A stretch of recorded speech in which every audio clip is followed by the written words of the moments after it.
Two are court-martialed after confessions prove some false statements. And Dia de los Muertos celebrations occurred all over Cheyenne. Find out the latest. And an ICE detention facility stops a church from giving communion. All of this and more coming up next. Wyoming News Now starts now. Hello and thank you for watching Wyoming News Now. I'm Valeria Fugate. Mayor Candice Machado has officially resigned her position as city's mayor. This after being on the city council for 5 years. During her tenure, Machado maintained a balanced budget. She helped organize the 100-year town celebration and was a mental health advocate. Machado says in a Facebook statement that she witnessed a broken city system and that would rather fall backwards than to move forward. She also experienced controversy earlier this year when she approved pride flags be placed around the city for Pride Month as residents called for her resignation. She says on her page that her resignation is effective immediately. And the 90th Missile Wing has finalized 2 court-martials as of October 31st. These are on Airman First Class Serjot Badesha and A1C Matthew Rodriguez, who pleaded guilty to making false official statements related to the July 2025 death of Airman Braden Lovin, resulting from a gunshot wound. Both airmen admitted they saw White Allen pull his duty weapon from his holster and point it at Lovin's chest in a joking manner, and each stated they then heard the firearm go off and saw Lovin fall to the ground. And with that, let's toss it over to meteorologist Alex Searle for a look at our weather. Well, good evening, everyone. So far today, it's been a pretty nice day overall. We were pretty warm during the afternoon hours, mostly sunny skies, and even temperatures now not too bad as we're going into the evening time. Here's a live look at satellite radar showing you those clear skies across Wyoming and western Nebraska, and that will be the trend going overnight. Not seeing a whole lot of activity at the moment, although I wouldn't be surprised if winds start to pick up during the overnight hours here. Here's a look at Cheyenne's almanac showing you those high temperatures today. We got to a high of 61 in Cheyenne, which did put us about 8 degrees above that average high of 53. The low was 20 degrees this morning, so a pretty chilly start today, but we warmed up nicely with that sunrise. Now, as we go into tomorrow, I would expect it to be another pretty nice day overall. Here's a look at the overnight forecast. I do expect temperatures to drop down into the 40s overnight, but then we will very quickly be back up into the low 50s by sunrise tomorrow, right about 53 degrees. And like I said, breezy conditions overnight as well. That'll also carry into the daytime hours on Sunday. I'll give you a look at that full forecast in just a little bit. And there were several Dia de los Muertos activities across Cheyenne today. One was at the Botanic Garden and another was at the museum. Reporter Madison Laracuente has more on the activities. This dress screams celebration, and that's what Dia de los Muertos is all about. Here at the State Museum, Cheyenne is coming together to celebrate those who came before us. After death, you still continue, and you continue through memories, through stories. Family Day at the Wyoming State Museum brought the community together to celebrate Dia de los Muertos, an afternoon filled with Day of the Dead traditions in remembrance of deceased loved ones. Director of La Salle. Reporting from Cheyenne, because local matters, I'm Madison Laracuente, Wyoming News Now. And SNAP benefits were set to expire today, but due to a federal court order, the Trump administration is now required to release emergency funds, though the funding will likely only be partial. Reporter Raylan Baker takes us to the Food Bank of Wyoming, where it's still seeing a surge in demand. There won't be any SNAP benefits added to people's EBT cards at the beginning of November.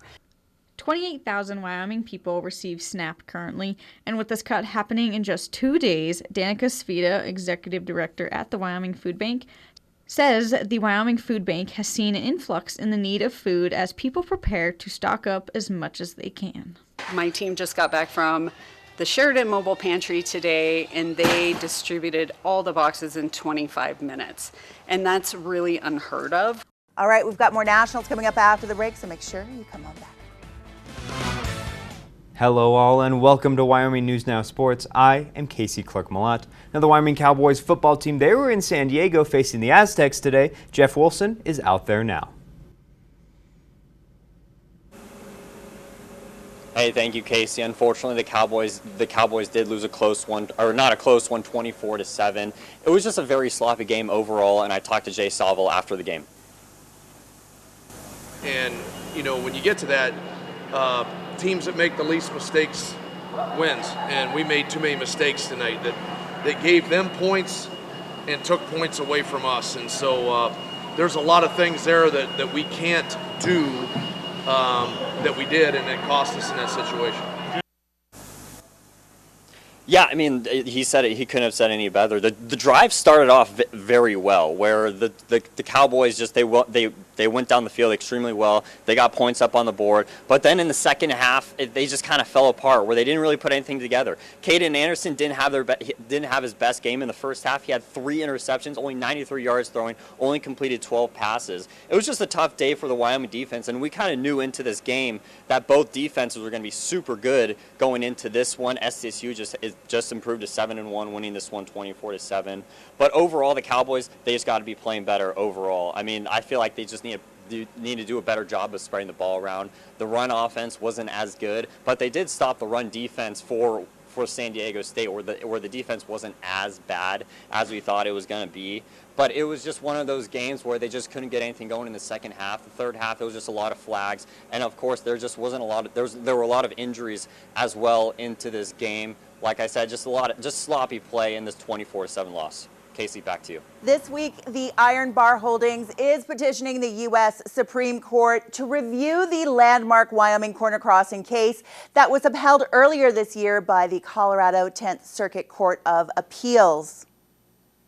They're optimistic that the U.S. Supreme Court, given its current makeup, is maybe more favorable to private property rights than these other decisions, and so that they might have a better audience this time around.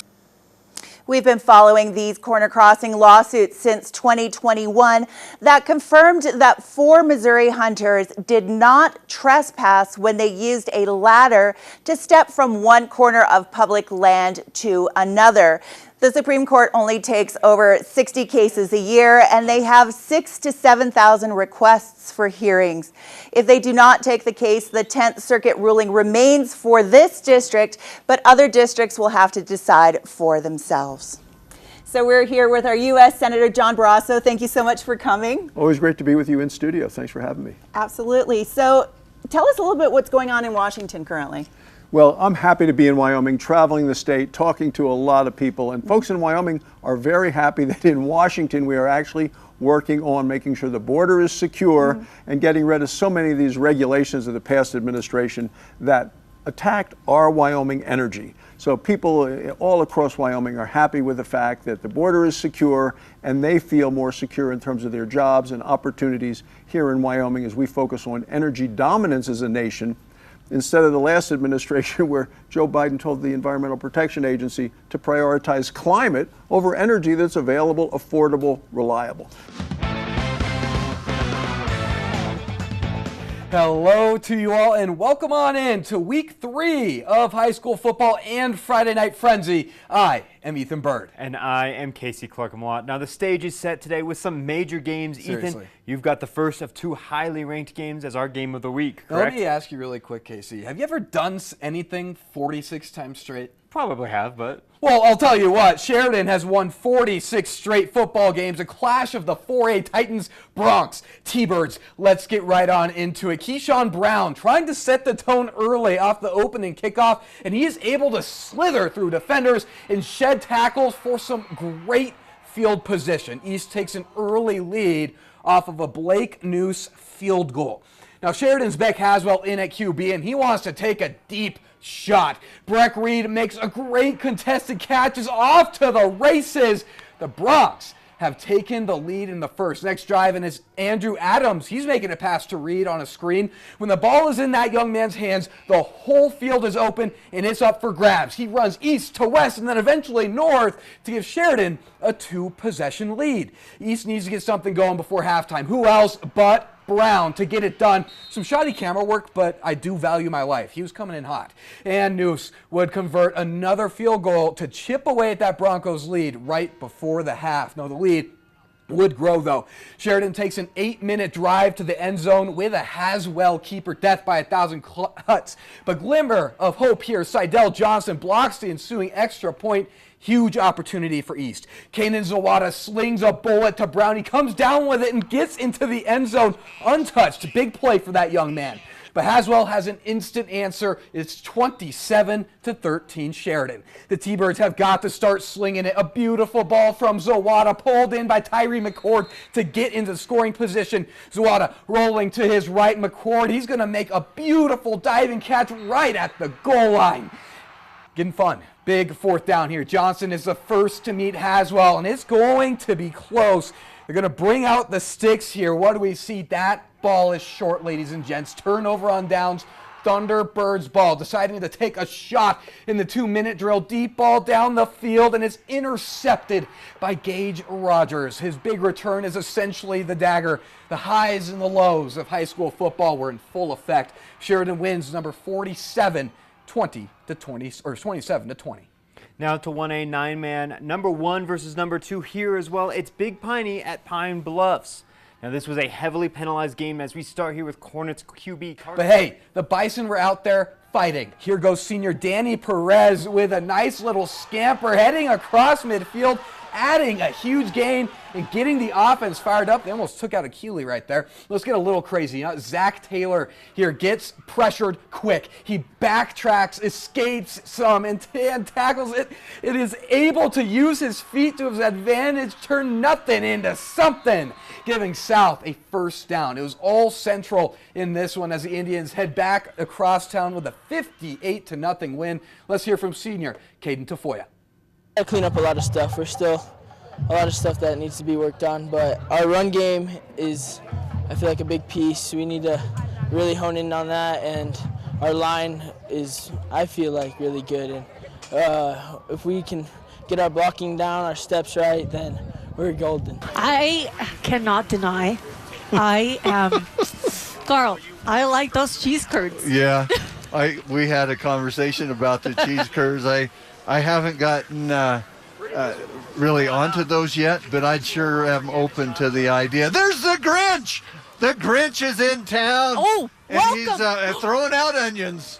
You call that an onion? No, you need to bite into it. The Grinch. Well, whether who almost stole Christmas. Whether Culver's is cooking the perfect Butterburger to order or scooping up our freshest batch of the flavor of the day, Culver's works hard to ensure you will always leave happy. Welcome to Delicious. Are you looking to highlight an excellent person in our community? Well, each week Blue Federal Credit Union and Wyoming News Now are teaming up to salute our community helpers with our Do Gooder Award. Just go ahead and head on over to WyomingNewsNow.tv. Right. It's that easy, right, Carl? It is easy. Just click on that tab, and then we'll have your nominees. We'll be able to bring those to everyone across our viewing area. Highlighted each Wednesday evening right here. Not at CFD, but this is a great experience, Carl. I've never had this experience before. Well, it's been good. We've had an eventful week. There's been lots going on. The night shows, the rodeo, a lot of people in and out. You've merchants along the Frontier Town Strand where you can see behind us. And the weather is going to cooperate with us tonight for sure. We do have some nicer conditions coming our way.